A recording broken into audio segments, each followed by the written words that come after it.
ଦିନେ ଗୋପାଳ ଭାଣ୍ଡର ସ୍ତ୍ରୀ ଗୋପାଳଙ୍କୁ କହିଲେ, ଆହେ ଅନେକ ଦିନ ହେଲା ଜୋଇଁ ଆସିନାହାନ୍ତି।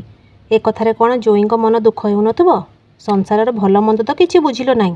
ତୁମେ ଘରଠୁ ରାଜଦୁଆର ଓ ରାଜଦୁଆରଠୁ ଘର, ଏହା ହିଁ ତୁମ ପକ୍ଷରେ ଯଥେଷ୍ଟ ହୋଇଛି। ମୁଁ କେତେ ଥର ଏକଥା କହିଲିଣି, ସବୁଥର ହଁ ମାରି ନିଶ୍ଚିନ୍ତ ବୋଲି କହୁଛ। ଯାହା ହେଲେ ବି କାଲି ଦିନରେ ଜ୍ୱାଇଁକି ନିଶ୍ଚୟ ଆଣିଲେ ଯାଇ ଭଲ ହେବ।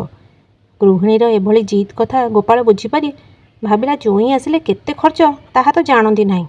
ଆଚ୍ଛା, ଏଥର ଅକଲ ଦେବାକୁ ହେବ।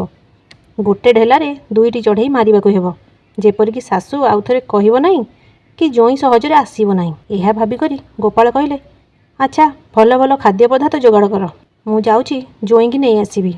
ଗୋପାଳ ଜୋଇଁଙ୍କ ଘରକୁ ଯାଇ ଜୋଇଁକି ନେଇ ଆସିଲେ। ଜୋଇଁ 2 ଦିନ ରହିଲେ। ଶାଶୁ ମଧ୍ୟ ଜୋଇଁକୁ ଖୁବ୍ ଯତ୍ନ କରି ମାଛ, ମାଂସ, କ୍ଷୀରି, ପୁରୀ, ମିଠେଇ, ନାନା ପ୍ରକାରର ପିଠାପଣା ଖୁଆଇଲେ। ଦିନକୁ 2 ଦିନ ହୋଇଗଲା, ତଥାପି ଜୋଇଁ ବି ବିଦାୟ ନେଇ ଗ୍ରାମକୁ ଯିବାକୁ ଆଉ ମନ କଲେ ନାହିଁ। ଗୋପାଳ ଭାଣ୍ଡର ଛୋଟ ବଗିଚାଟିଏ, ଅନେକ ପ୍ରକାର ଫୁଲ ଫଳ ଗଛ ଅଛି, କିନ୍ତୁ ଗୋଟିଏ ଲେମ୍ବୁ ଗଛରେ ଅନେକ ଲେମ୍ବୁ ହୋଇଥିଲା। ଗୋପାଳ ଚତୁରତା କରି ଦିନେ ଜୋଇଁକୁ ଡାକି କହିଲେ, ବାବୁ, ଏ ବଗିଚାରୁ ଚୋର କିଏ ଲେମ୍ବୁ ଗୁଡ଼ାକ ଚୋରି କରି ନେଇଯାଉଛି। ଆଜି ମୁଁ ଘରେ ରହିବି କି ନାହିଁ ସନ୍ଦେହ।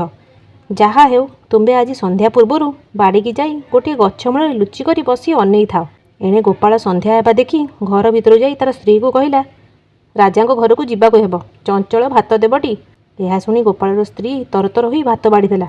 ଗୋପାଳ କହିଲା, ଆରେ ପେଟଟା ଟିକେ ଗରମ ବୋଧ ହେଉଛି, ଖାଇ ହେଉନାହିଁ, ଯା ତୁ ଗୋଟିଏ ତଟକା ଲେମ୍ବୁ ନେଇ ଆସିବୁ। ଗୋପାଳର ସ୍ତ୍ରୀ ସଙ୍ଗେ ସଙ୍ଗେ ମିଟି ମିଟି ହୋଇ ଜଳୁଥିବା ବଇଠା ନେଇ ବଗିଚାକୁ ବାହାରିଲା। ଦୁଆର ମୁହଁ ଟପି ଯାଇଛି, ପବନରେ ବଇଠା ଆଲୁଅଟା ଲିଭିଗଲା। ସେ ଆଉ ଆଲୁଅ ଲଗାଇକରି ଆଣିବାକୁ ବିଳମ୍ବ ହେବ ଭାବି ଲେମ୍ବୁ ଗଛ ନିକଟକୁ ଯାଇ ଦରାଣ୍ଡି କରି ଲେମ୍ବୁ ତୋଳୁଛି। ଏହି ସମୟରେ ଜୋଇଁ ତ ଏଣେ ଜଗିଥିଲା। ସିଏ ଏତେ କଥା କିପରି ଜାଣିବ?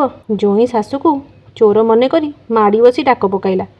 ଜୋଇଁର ଡାକ ଶୁଣି ଗୋପାଳ ଗୋଟିଏ ଆଲୁଅ ହାତରେ ଧରି ଲେମ୍ବୁ ଗଛ ନିକଟରେ ପ୍ରବେଶ ହେଲା।